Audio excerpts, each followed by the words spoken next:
ચાલો સ્ટુડન્ટ્સ, તો આપણે લાસ્ટ ટાઈમ આની જે થિયરી જે હતી લાસ્ટ પાર્ટમાં એ આપણે પૂરી કરી. તો હવે આગળ આપણે એક દાખલો જોઈ લઈએ. હવે આપણને શ્રી મયંક આવકની નીચે મુજબ માહિતી પૂરી પાડે છે અને નક્કી કરો કે રહેઠાણના અલગ અલગ દરજ્જાની દ્રષ્ટિએ તેમની કુલ ગ્રોસ આવક કેટલી થશે. એટલે સૌથી પહેલાં આ ભૂસીને આપણે એક નવું પત્રક બનાવવું પડશે અને એમાં આપણે શ્રી મયંકનું નામ લખીને દાખલો જે શરૂ કરવાનો છે. ઓકે, આમાં બહુ કાંઈ મોટી વસ્તુ નથી, બહુ ઇઝી દાખલા છે, પણ છતાં એક્ઝામમાં શું છે કે પૂછાતા હોય છે. રહેઠાણના દરજ્જાની સાથે સાથે આ પ્રકારના દાખલાઓ પણ એમાં પૂછાઈ જાય છે. તો આપણી ફરજ બને છે કે આપણે આને પણ તૈયાર કરીએ.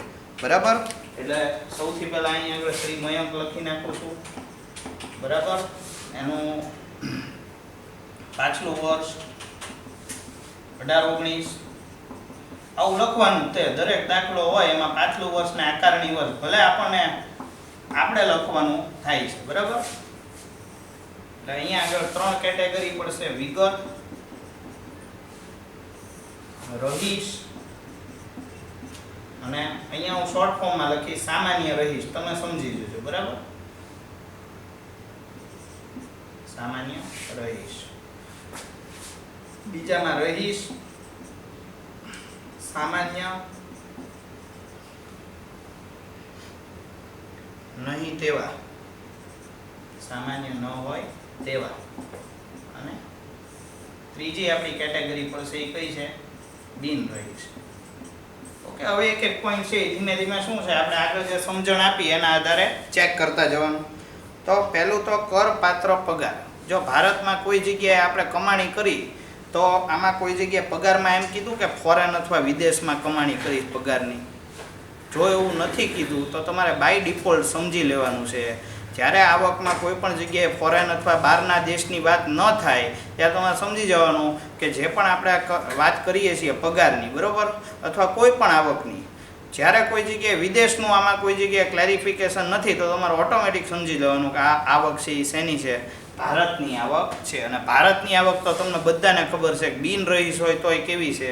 કરપાત્ર છે. એટલે સૌથી પહેલાં મારે આપણે લખી નાખવું પડે કરપાત્ર પગાર. કેટલા રૂપિયાનો પગાર છે? 4,80,000 રૂપિયાનો. એ બધામાં લખી નાખવાનું 4,80,000, 4,80,000. ઓકે, કોઈ પણ તમારો રહેઠાણનો દરજ્જો હોય બધામાં એ શું થઈ જાય? કરપાત્ર થઈ જાય. એના પછી તો કે અલિમિટેડના ડિબેન્ચરનું વ્યાજ ₹24,000. જુઓ, હવે આજે તમને કીધું આ કંપની વિદેશની છે, તમને કીધું નથી કીધું, એનો મતલબ એમ થયો કે ભારતની કંપની છે. ભારતની કંપની પાસેથી આપણને ડિબેન્ચરનું વ્યાજ મળ્યું. વ્યાજ મળ્યું છે, આવક થઈ છે. કેવી આવક છે? ભારતીય આવક છે. ભારતીય આવક છે તો બધા કેસમાં શું થઈ જાય? કરપાત્ર થશે. એટલે કે અલિમિટેડના ડિબેન્ચરનું વ્યાજ કેટલા રૂપિયા છે? 24,000 રૂપિયા. ઓકે, 24,000. ચલો, એના પછી નેક્સ્ટ તો કે નેક્સ્ટ તમને કીધેલું છે કે પાછલા વર્ષ દરમિયાન બાંગ્લાદેશમાંથી મેળવેલી આવક ₹4 લાખ છે, જે તે જ વર્ષ દરમિયાન ભારતમાં લાવેલ છે. જો બાંગ્લાદેશ મીન્સ ભારતની બહાર, એટલે કે ફોરેન કન્ટ્રી થઈ ગયું એવું વિચારવાની જરૂર નથી. ફોરેન એટલે માત્ર અમેરિકા અને કેનેડા. આપણા માટે બાંગ્લાદેશ, શ્રીલંકા, પાકિસ્તાન, ચાઇના, તિબેટ છે, સોરી તિબેટ શું, આપણે બીજા કોઈ પણ આજુબાજુના જે પણ કન્ટ્રીઝ આવે છે, બરાબર, મ્યાનમાર છે, આ બધા કન્ટ્રી છે એ આપણા માટે શું ગણાય? ફોરેન જ ગણાય. નેપાળ જાઓ તો નેપાળ એ આપણા માટે શું છે? ફોરેન કન્ટ્રી જ ગણાય. એટલે આપણા દેશ સિવાયના બીજા બધા દેશ છે એ કેવા ગણવાના? ફોરેન કન્ટ્રી ગણવાના છે. તો બાંગ્લાદેશમાંથી આવક આવી. જુઓ, કોઈ જગ્યાએ ચોખવટ કરી કે ભારતમાંથી નિયંત્રણ થયેલું છે. આ શબ્દ ખાસ યાદ રાખજો. આમાં જ સ્ટુડન્ટ ભૂલ કરે ને આમાં જ સ્ટુડન્ટને કન્ફ્યુઝન થાય. એટલે એમાં કન્ફ્યુઝ થવાની બિલકુલ જરૂર નથી. જ્યારે અહીંયા આગળ આપણને દાખલાની રકમમાં એમ કીધેલું હોય, આ તકલીફ ક્યારે ઊભી થાય? આ તકલીફ છે એ માત્ર ને માત્ર સામાન્ય ન હોય ને તેવા રહીશ માત્ર કન્ફ્યુઝન રહે એવું છે. એના નિયમો કન્ફ્યુઝિંગ છે. જો તમે રહીશ અને સામાન્ય રહીશ છો તો તમે ભારત અને વિદેશ, બરાબર, બંને અહીંયા કરપાત્ર છો. અહીંયા તમે ક્લિયર છો કે અહીંયા ભાઈ ભારતની આવક થાય ને તો કરપાત્ર. બરોબર, કન્ફ્યુઝન વાળો નિયમ ક્યાં મૂક્યો? આ એક જ જગ્યાએ, ભારત તેમજ વિદેશ. શરત શું? નિયંત્રણ એનું ભારતમાંથી હોવું જોઈએ. હું આખું લખતો નથી, પણ નિયંત્રણ છે એ ભારતમાંથી હોવું જોઈએ. બરાબર, વિદેશની આવક ખરી પણ નિયંત્રણ ભારતનું હોવું જોઈએ. આમાં કીધું ત્રીજામાં કે ભાઈ અંદર બાંગ્લાદેશમાંથી આવક આવી, કીધું ધંધાનું સંચાલન ભારતમાંથી છે? નથી કહેતા. જો નથી કહેતા તો આપણે એવું વિચારવાની જરૂર નથી. પૂરેપૂરી આવક કેવી ગણાય? વિદેશી આવક ગણાય, અને વિદેશી આવક છે એ કરપાત્ર નથી. ખાસ યાદ રાખજો. બરાબર, કયા કેસમાં? બે કેસમાં.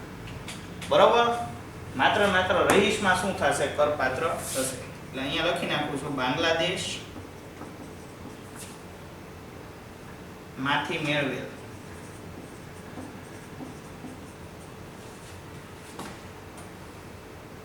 આવક. ઓકે, બાંગ્લાદેશની આવક છે એ કેટલા રૂપિયા છે જુઓ તો?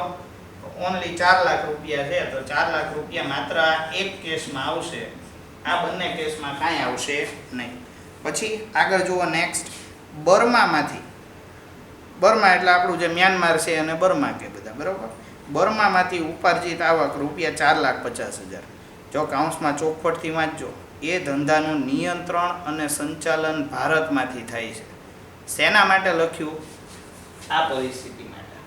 ઓકે, રહીશ અને સામાન્ય ન હોય તેના માટે. તો એના માટે આ શું થઈ જાય? કરપાત્ર. કેમ? વિદેશી આવક હોવા છતાં નિયંત્રણ ક્યાંથી છે? ભારતમાંથી છે.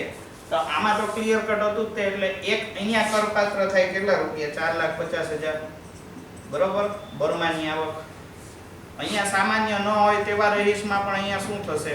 કરપાત્ર થશે. પણ બિન રહીશ છે એમાં ઈ કરપાત્ર થશે નહીં. કેમ? વિદેશી આવક છે તો અહીંયા વિદેશી આવકની મનાઈ છે. વિદેશી આવક ગણતા જ નથી આપણે અહીંયા. બરોબર, ઈ પોતે ફોરેનર છે એટલે. બરોબર, આનો બીજો કોઈ કન્ક્લુઝન નથી.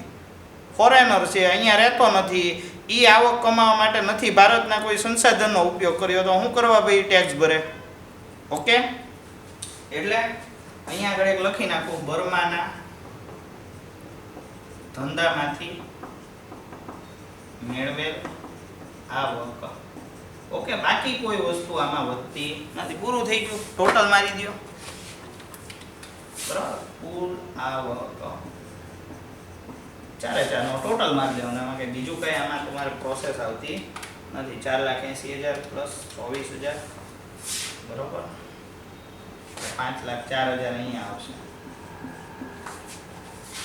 પ્લસ 4,50,000 અહીંયા આગળ 9,54,000 આવશે, પ્લસ અહીંયા 4 લાખ, 13,54,000. બોલો કેવું ઈઝી હતું? બરોબર, આમાં કઈ બીજું કઈ જાજુ છે નહીં. એક મુદ્દા ઉપર ધ્યાન રાખવાનું, નિયંત્રણ ભારતમાંથી યસ, તો અહીંયા શું થઈ ગયું? કરપાત્ર. આ પ્રશ્ન પૂછી લેવાનો. દાખલો આપણને પ્રશ્ન પૂછે એ પહેલા આપણે આપણી સેલ્ફને પ્રશ્ન પૂછી લેવાનો.